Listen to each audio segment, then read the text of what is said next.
Hello everybody, I am Marco Paret.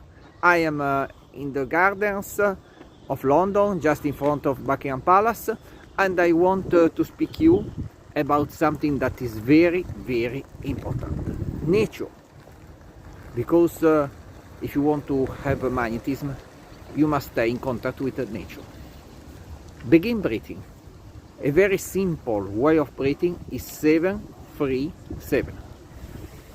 You hold and you exhale.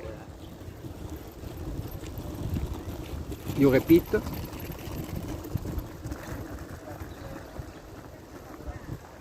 and you exhale. Just a few breathing will give you more energy and you will get better results in doing magnetism. Practice. Thanks